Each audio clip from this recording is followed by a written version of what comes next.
Boss boss boss you are the boss. কি মধু আছে দলে? ওয়ার্ড অফিসের কাউন্সিলরের ঘরে দেখা যাচ্ছে কন্ডম পাওয়া যাচ্ছে। এই ডিসিশন ভুল ছিল এবং এই কারণে ভুল ছিল। দেবাংশু ভট্টাচার্য এই গিরগিটিটা যত জলদি কিন্তু বেরাবে তত কিন্তু সুবিধা। ঋতুদার হয়তো অনেক কিছু ব্যাপার রয়েছে, অনেক জায়গা থেকে পালানোর বা নিজের জীবন বাঁচানোর অনেক ব্যাপার রয়েছে, তাই জন্যই উনি আজকে হঠাৎ করে পালাচ্ছেন। তো প্রোডাক্টের কথাটা বললেন, এটা শুনে একটু খারাপ লাগলো। অভিষেক বন্দ্যোপাধ্যায়কে কোনোদিন বস বলি, দাদাকে দাদাই বলেছি। অভিযোগ উঠেছে কিছু লোকজন পালিয়ে যাচ্ছে, তাদের বাড়িতে কিন্তু পুলিশ যাচ্ছে না। পুলিশ কাদের বাড়িতে আসছে, কাদেরকে ভয় দেখাচ্ছে? না, আমার এইটাই খারাপ লাগলো, আর কিছুই না। কথাই বলে বিপদে পড়লে বন্ধু চেনা যায়। তৃণমূল কংগ্রেসের চূড়ান্ত বিপর্যয়ের পর যে কয়েকজন বন্ধু সোশ্যাল মিডিয়াতে দলের হয়ে গলা ফাটাচ্ছেন, তাদের অন্যতম তিনি। আমার সঙ্গে রয়েছেন সদ্য সোশ্যাল মিডিয়া সেলের দায়িত্ব পাওয়া উপাসনা চৌধুরী। উপাসনা, স্বাগত। আপনার নামের মধ্যেই লুকিয়ে উপাসনার কথা। আপনি কার উপাসক? মমতা বন্দ্যোপাধ্যায় নাকি অভিষেক বন্দ্যোপাধ্যায়? এখন উপাসকের কথা বলছেন, সেখানে দাঁড়িয়ে আমরা তো বরাবরই এই কথাটা বলে থেকেছি যে তৃণমূল মানে মমতা বন্দ্যোপাধ্যায়, মমতা বন্দ্যোপাধ্যায় মানে তৃণমূল। এবং সেখান থেকে দাঁড়িয়ে তৃণমূল কংগ্রেসটা করি। তৃণমূল কংগ্রেসের পতাকা দেখে এবং সেই পতাকা কাঁধে বহন করে তার পরবর্তীতেই আগামী দিনের পথ চলেছি এবং চলবো। মমতা বন্দ্যোপাধ্যায়, এটা স্পষ্ট উত্তর। কোথাও গিয়ে কুণাল ঘোষ, আমি যদি আরও যাদের নাম বলবো, কল্যাণ বন্দ্যোপাধ্যায়, একের পর এক নেতা মুখপাত্র যারা ভোটের আগে তারা গলা ফাটিয়েছেন, ভোট মিটতেই দেখা যাচ্ছে তারা প্রত্যেকে পক্ষান্তরে সরব হচ্ছেন অভিষেক বন্দ্যোপাধ্যায়ের বিরুদ্ধে।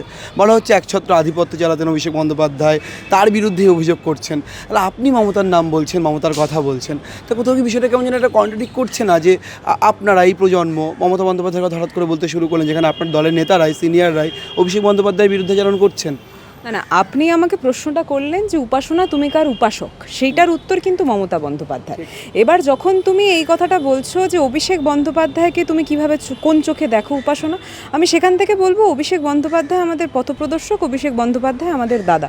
এবং এই কথাটা আজকের দিনে দাঁড়িয়েও 4 তারিখের পরেও বুক ঠুকে এই জন্য বলতে পারছি কারণ অভিষেক বন্দ্যোপাধ্যায়কে কোনোদিন বস বলিনি, দাদাকে দাদাই বলেছি। এবং দাদা সেইভাবেই বোনদের সকলকে যখন যখন আমাদের কোনো অসুবিধা হয়েছে, দাদা কিন্তু আমাদের সামনে এসে দাঁড়িয়েছে। তো সেখানে এই হঠাৎ করেই 4 তারিখের পরে আমাকে দাদাকে নিয়ে কিছু বলতে হবে, আমি মনে করি না যে সেরকম অতটা নিজেদের শির দ্বারা আমরা বিক্রি করে দিয়েছি বা গুড়িয়ে দিয়েছি। বা আমি বরাবরই একটা কথা বলে থেকেছি যে নাচতে না জানলে উঠোন বেঁকা, এই জিনিসটা আমরা দেখে এসেছি। এবার তুমি যে প্রশ্নটা করলে যাদের যাদের নাম নিলে, সেখান থেকে যদি তুমি সেই যোগদানদের নাম নাও যারা আজকের দিনে দাঁড়িয়ে লড়াইটা করছে, আমি তাদের কথা এখানে কিছু বলছি না। আমি তাদের কথা বলছি যারা আমাদের দলটাকে এই দুঃসময় ছেড়ে পালিয়ে যাওয়ার জন্য কোনো একটা উদাহরণ তুলে ধরে তার পরবর্তীতে একটা ব্যক্তিকে টার্গেট করে কথা বলছে। আমি সেই সকল লোকজনদেরকে টার্গেট করে এখানে তোমাদের যখন ইন্টারভিউটা তুমি নিচ্ছ তাদের কথা এখানে বলতে চাইছি। আমি বারবার একটা কথা বলবো যে দুঃসময় বা এই যে এই সময়টা, এখানে মমতা বন্দ্যোপাধ্যায়ের পাশে দাঁড়ানো, অভিষেক বন্দ্যোপাধ্যায়ের পাশে দাঁড়ানো এবং মূলত তৃণমূল কংগ্রেসের পাশে দাঁড়ানো আমাদের সকলের একটা কর্তব্য। যে দুঃসময় যেই দলটা তাদেরকে এত কিছু দিয়েছিল, সেই দলের দুঃসময় আমরা তাদের পাশে থাকবো, তাহলে তারা মানুষ হিসাবে কোনো ক্ষেত্রে পিছিয়ে যাচ্ছে। আর আমরা তো আমার যে নামটা কথা আপনি বললেন যে আমার নাম তো উপাসনা, সেখানে দাঁড়িয়ে আমি ভগবানেও বিশ্বাসী। আমার জগন্নাথ এই জিনিসটাই শিখিয়েছে যে কারোর হাত কোনোদিন দুঃসময় অন্তত ছাড়বে না। কোথাও গিয়ে আপনি যখন সোশ্যাল মিডিয়ার দায়িত্ব পেলেন, দেবাংশু ভট্টাচার্য তিনি বলছেন যে দলে ভুলভাল লোককে বিশ্বাস করার একটা প্রবণতা রয়েছে, সেই প্রবণতা ছিল, সেটা নিয়ে তিনি মুখ খুলেছেন। যেমন তেমনই আপনার কথা বলা হয়েছে, আপনি তার তৈরি করা প্রোডাক্ট। তিনি বলেছেন যে যাকে বানানো হয়েছে তিনি তো আমারই তৈরি করা। আপনি নিশ্চয়ই শুনেছেন দেবাংশুর দলের হয়ে গলা ফাটানো, পরপর দুটি নির্বাচনে তার হেরে যাওয়া, দলের হয়ে লড়াই করা, দেবাংশু পদ থেকে সরে যাওয়া বা তাকে সরিয়ে দেওয়া, আপনার দায়িত্ব পাওয়া, এই পুরো বিষয়টা আপনি কী বলবেন? আমি মনে করি যে আমরা কোনো ব্যক্তি না কারোর বানানো প্রোডাক্ট হই না। এবং দিন শেষে আমি তো মানুষ, আমি কোনো প্রোডাক্ট বা কোনো চিপসের প্যাকেট বা অন্য কিছু নই। তো সেখানে দাঁড়িয়ে আমি এই জিনিসটার একটু বিরোধিতাই করলাম।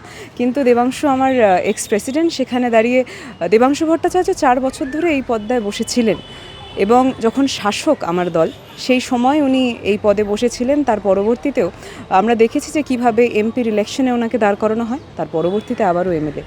বয়সটা তো দেবাংশুরও অনেকটা কম ছিল, তা সত্ত্বেও অভিষেক বন্দ্যোপাধ্যায়, মমতা বন্দ্যোপাধ্যায় ওনার উপর ভরসা রেখেছিলেন, আস্থা রেখেছিলেন। আর এই সময় হঠাৎ করে চুপ করে যাওয়াটা আমি ব্যক্তিগত জায়গা থেকে মনে করি যে একটু ভুল। এটা আমার ব্যক্তিগত মত। আমি ছাত্র রাজনীতি করে উঠে আসা মানুষ, আমার আজকে 24 বছর বয়স। 24 বছর বয়সে সত্যি তো মমতা বন্দ্যোপাধ্যায়, অভিষেক বন্দ্যোপাধ্যায় যেই ভারটা দিলেন কাঁধে এবং যেই ভরসাটা করলেন, ভরসার হাতটা রাখলেন, এটা কতজন পায় বলুন তো। কিন্তু আমি একটা কথা বলতে পারি আপনাদের ইন্টারভিউর মারফতই, যে আমি কোনো দিন আগামী দিনে হঠাৎ করে এই কথাটা বলবো না যে অভিষেক বন্দ্যোপাধ্যায়, মমতা বন্দ্যোপাধ্যায়ের এই ডিসিশন ভুল ছিল এবং এই কারণে ভুল ছিল। আমি এই জিনিসটা কোনো দিন ভুলে যেতে পারবো না, কারণ অভিষেক বন্দ্যোপাধ্যায়, মমতা বন্দ্যোপাধ্যায় না থাকলে হয়তো আজকের দিনে দাঁড়িয়ে আমি এই পদ্মায় বসতে পারতাম না এবং আপনারা আমার সামনে বুম ধরে তার পরবর্তীতে ইন্টারভিউটা নিতেন না। তাই যারা এতদিন ধরে শাসক দলের এত বড় একটা দায়িত্বপূর্ণ পদে বসেছিলেন, আমি মনে করি যে এই সময় মা বাবার এবং বাড়ির সিনিয়রদের ভুলটা ধরার থেকে আমাদের যা বয়স, আমাদের কিন্তু সেই সিনিয়রদের পাশে থেকে এই লড়াইতে আরেকটু সাহায্য করাটা এবং নিজেদের কর্তব্যটা পালন করাটা ভীষণভাবে জরুরি। কোথাও গিয়ে আপনার দলেরই প্রাক্তন ছাত্রনেত্রী রাজন্যা হালদার, তিনি ভোটের মরশুমে নির্দল প্রার্থী হলেন সোনারপুর দক্ষিণ, এবং তিনি কোথাও গিয়ে দলের বিরুদ্ধে মুখ খুললেন কসবা কেসের পর, মনোজকে নিয়ে প্রশ্ন করলেন এবং তাকে কোথাও গিয়ে দল থেকে সাসপেন্ড বা সরিয়ে দেওয়া হলো একটা সময়। এই রাজন্যাদের নিয়ে আপনাদের অবস্থান কি? তাহলে তো কোথাও গিয়ে প্রমাণ হচ্ছে যে রাজন্যারাই হয়তো ঠিক বলছিল, দলের তখন বোঝা উচিত ছিল যে রাজন্যাদের দল থেকে সরিয়ে দিলে দলে বুমেরাং হতে পারে। সেটাই তো হলো। আলটিমেট রাজন্যারা আজকে জয়ী হলেন, আপনারাই আজকে দলের এই করুণ পরিণতি দেখতে পাচ্ছি আমরা। না, আপনি যেই ব্যক্তির নামটা উল্লেখ করে তার পরবর্তীতে প্রশ্নটা করলেন, আপনাকে বুঝতে হবে যেই ব্যক্তিটা এত কম বয়সে 21শে জুলাইয়ের মঞ্চে দাঁড়িয়ে তার পরবর্তীতে বক্তব্য রাখলেন, 21শে জুলাইয়ের মঞ্চটা কতজন পেয়েছিল দাদা, যদি আমি এই প্রশ্নটা করি। তাই আমার মনে হয় যে উনি যেইভাবে গোটা বিষয়টা পেশ করার চেষ্টা করেছিলেন, দেখুন আমার কোনো একজন ব্যক্তির প্রতি রাগ থাকতেই পারে, আমরা তো একটা বৃহৎ পরিবার, সেখানে দাঁড়িয়ে মনোমালিন্য হয়, সবটাই হয়। যে কথাগুলো আপনি তুললেন, প্রশ্নগুলো আপনি করলেন, কিন্তু সেখান থেকে দাঁড়িয়ে আমি হঠাৎ করেই মিডিয়া ট্রায়াল ডেকে কোনো একজন আমার পরিবারের ব্যক্তির বা অধিকাংশ ব্যক্তির গায়ের উপর দাগ লাগাবো যাতে একটু নিজে ভালো থাকতে পারি, বা আমার সামনে কোনো মিডিয়া চ্যানেল যাতে একটু বেশি বুমটা ধরে, আমি মনে করি এটা স্বার্থপরতা। এবং এই জিনিসটা বলার কারণ হচ্ছে এখানে যে কথাটা আপনি বললেন যে দেবাংশু এবং তার পাশাপাশি আপনি আরেকজন ব্যক্তির নাম উল্লেখ করলেন, দেবাংশুর ক্ষেত্রটা, দেবাংশু কিন্তু 4 বছর আমার দলের এই সমান পদ্মাতে বসেছেন এবং উনি নিজের দায়িত্ব পালন যতটা উনি পেরেছেন ওনার ক্ষমতা অনুসারে উনি করেছেন। আমি সেইটা নিয়ে এখানে কোনো বিশ্লেষণ বা কোনো কথা বলতে চাই না, কারণ এই ইন্টারভিউটা আমি মনে করি সেই কেন্দ্রিক নয়। কিন্তু আপনি যেহেতু প্রোডাক্টের কথাটা বললেন, এটা শুনে একটু খারাপ লাগলো, কারণ ও যদি সহযোদ্ধা বলতো তাহলে ভাল লাগতো, কারণ একসাথে তো এই এতদিন রাজনীতিটা করেছি, মানে উনি তো নেতৃত্ব দিয়েছিলেন, মানে মাথার উপর একটা পদে বসেছিলেন। বিশ্বাস করুন তো, মানে একবার ভেবে দেখুন যে আগামী দিনে আমার টিমে যারা যারা কাজ করবে তাদেরকে ধরো আমি 5 বছর পরবর্তীতে হঠাৎ করেই বললাম যে কেউ একজন আমার তৈরি করা প্রোডাক্ট, এটা কি আমার শোভা পাবে মুখ থেকে বলা, আর উনিও কি ডিজার্ভ করবেন এই জিনিসটা শোনা? আমার এইটাই খারাপ লাগলো, আর কিছুই না। আর আপনি যখন ওই ব্যক্তিটার কথা বলছেন, আরেকজন ব্যক্তির কথা বলছেন, রাজন্যা হালদারের কথা, আমি সেখানেও বলে দিই, কোনো একজন ব্যক্তি বা 2 জন বা 5 জন যদি খারাপ হয়, আমি মনে করি তাদের ব্যাপারে ডাইরেক্টলি জানানো দলের সিনিয়রদের কাছে, এইটা কিন্তু আমাদের সকলের কর্তব্য।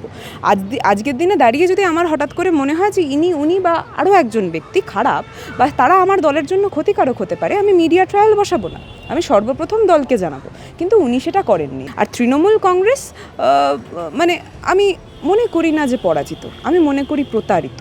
তাই যারা প্রতারণা করেছে তাদেরকে কিন্তু বাংলার প্রত্যেকটা জনগণ চিহ্নিত করে রাখলো।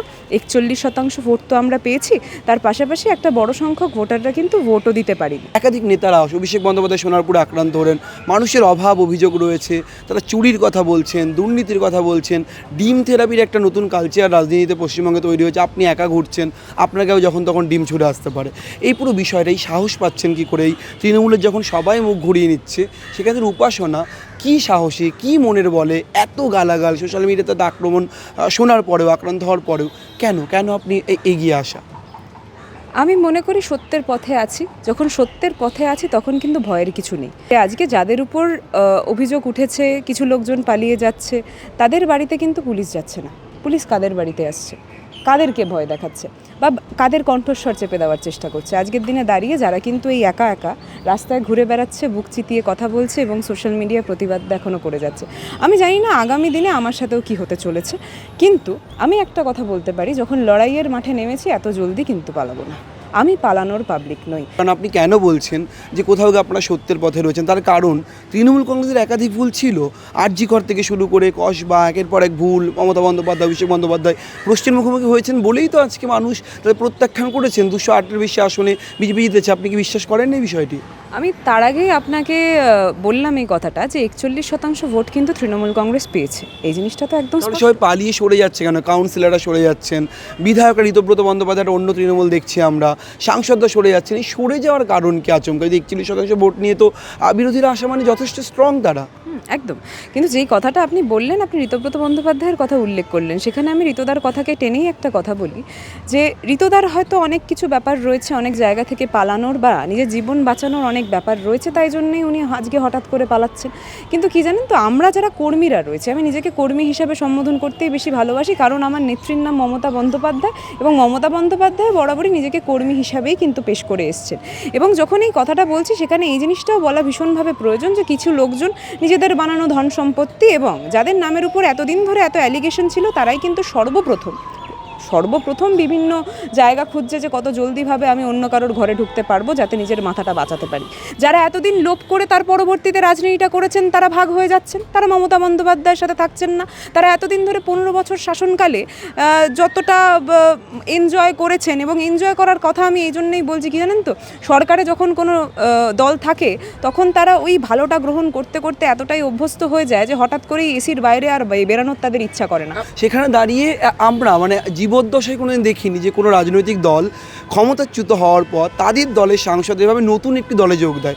এই যে এনসিপিআই নতুন একটি অস্তিত্বহীন দলের মধ্যে যোগ দিয়ে দিল আপনাদের সাংসদরা, এই পুরো বিষয়টা কেমনভাবে এনজয় করছেন, মানে কি ভাবছে?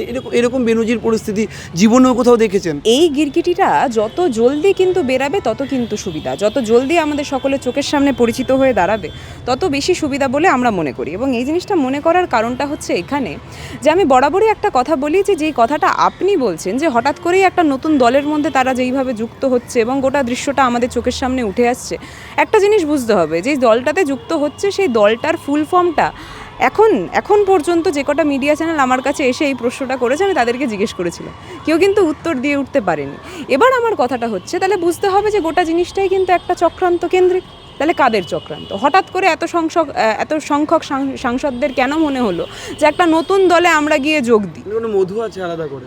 অবশ্যই আছে। কি মধু আছে দলে? দেখুন, সেই মধুর বিষয়টা সেটা দল কেন্দ্রিক নাকি অন্য কিছু কেন্দ্রিক সেটা তো তারা খুব ভালো করে বলতে পারবে। আসলে সেই মধু গত 15 বছরেও কোনোদিন টেস্ট করিনি এবং আগামী দিনেও টেস্ট করার খুব বেশি ইচ্ছা নেই, কারণ সেই মধু যদি টেস্ট করেন তাহলে হয়তো শিরদাঁড়া বিক্রি করে দিতে হয়, এবং সেই দৃশ্যই আমরা দেখতে পাচ্ছি। আমাদের শিরদাঁড়া আমাদের জায়গায় ইনট্যাক্ট রয়েছে। অভিষেক বন্দ্যোপাধ্যায়কে বস বলেন না বলছেন, কিন্তু বস বস বস ইউ আর দ্য বস একটা বিষয়, নতুন একটা সিকিউরিটি দিয়ে ঘিরে রাখা, একাধিক গাড়ি, একটা অন্য রকমের অভিষেক বন্দ্যোপাধ্যায় রাস্তা থেকে যাচ্ছেন, প্রচুর গাড়ির কনভয় চলছে, একটা অন্য রকমের পরিস্থিতি। সেই অভিষেক বন্দ্যোপাধ্যায়কে এরা বস বলতেন একটা সময়, তারা এখন কোমরে তাদেরকে দড়ি পরিয়ে হাঁটানো হচ্ছে। কোনো ওয়ার্ড অফিসের কাউন্সিলরের ঘরে দেখা যাচ্ছে কন্ডম পাওয়া যাচ্ছে, অভিযোগ অনুযায়ী একাধিক জিনিসপত্র উদ্ধার হচ্ছে, ত্রাণের সামগ্রী উদ্ধার হচ্ছে, জাহাঙ্গীরকে দেখা যাচ্ছে কান ধরতে দেখা যাচ্ছে। এই যে একটা বেনজির পরিস্থিতি, বসের যারা সাগরেদ তাদের এই অবস্থা কেন? না, বিষয়টা হচ্ছে বস কথাটা আমি কেন বললাম, এখানে উল্লেখ করলাম, বস যখন আমরা উল্লেখ করি না তখন নিজেদেরকে আমরা কর্মচারী হিসাবে দেখাই, কিন্তু যখন দাদা বলি সেখানের মধ্যে একটা স্নেহের ব্যাপার রয়েছে। এবং আমি এই কথাটা এই জন্যই আলাদাভাবে উল্লেখ করছি, আমরা কিন্তু যখন দাদা বলি তখন কিন্তু আমরা দাদার কাছে অভিযোগ করি, দাদার কাছে বায়না করি, সেই সম্পর্ক আমাদের থাকে দাদার সাথে। এবার যারা বস বলেছে, আজকে হঠাৎ করেই দেখতে পাচ্ছি তারাই বলছে যে বসকে জেরা করা হচ্ছে, খুব ভালো হচ্ছে, এই হোক ওই হোক তাই হোক। এবার তাদের হয়তো অন্য কোনো চাহিদা ছিল, তাই জন্যেই এত সংখ্যক তেল মারা এবং তার পরবর্তীতে বস বলে উল্লেখ করা। এই 24 বছরে এবং তার আগের যেই ব্যাপারে আমি পড়াশোনা করেছি, সেটা নিজে চোখে দেখা যদিও হয়নি, আমি সেখান থেকেও স্পষ্টভাবে বলতে চাইছি যে এই দৃশ্যগুলো আমরা না কোনো দিন দেখেছি, না কোনো দিন দেখতে চেয়েছি। আমি যুব সমাজ, ইয়াং জেনারেশনের কথা বলছি কিন্তু, এবং সেখান থেকে যখন যুব সমাজ, ইয়াং জেনারেশনের কথা বলছি, হঠাৎ করেই যখন দেখা হচ্ছে ডিমের ব্যাপারটা আসছে, কালকে এই জিনিসটা আপনি হয়তো দেখতে পারবেন যে কারোর সাথে কোনো মতবিরোধ হয়েছে, সেখানেও ডিম চোরাচুরি হচ্ছে। আমরা এই জিনিসটাকে রুখতে চাই। মতবিরোধ হলেই তাকে কোনো না কোনোভাবে অসম্মান করতে হবে, কোনো না কোনোভাবে আক্রমণ করতে হবে, এটা তো কোনোদিন হওয়া উচিত না। এইটা কেন আজকের দিনে দাঁড়িয়ে, যখন যেখানে গণতন্ত্র রয়েছে, আমি আশা করছি গণতন্ত্র রয়েছে, যেখানে গণতন্ত্র রয়েছে সেখানে কেন এই জিনিসটা অ্যালাউ করা হচ্ছে? যখন কর্মীর গায়ে আঘাত পড়ছে, অভিষেক বন্দ্যোপাধ্যায় সেখানে যাচ্ছেন ওই ডিম, টমেটো আর কী সব বোতল নিয়ে তার পরবর্তীতে হেনস্থা করার যারা চেষ্টা করে তাদেরকে অভিষেক বন্দ্যোপাধ্যায়ও ভয় পায় না, মমতা বন্দ্যোপাধ্যায় তো ভয় পানই না। তিনি বলছেন সমস্ত ভুল শুধরে নিয়েই তবুও তৃণমূলের জন্যই তিনি লড়বেন এবং তিনি আচমকা অনেকের মতোই সরে আসবেন না লড়াইয়ের পথ থেকে। ক্যামেরায় শুভজিৎ মুখোপাধ্যায়ের সঙ্গে রমেন দাসের রিপোর্ট, সংবাদ প্রতিদিন.in।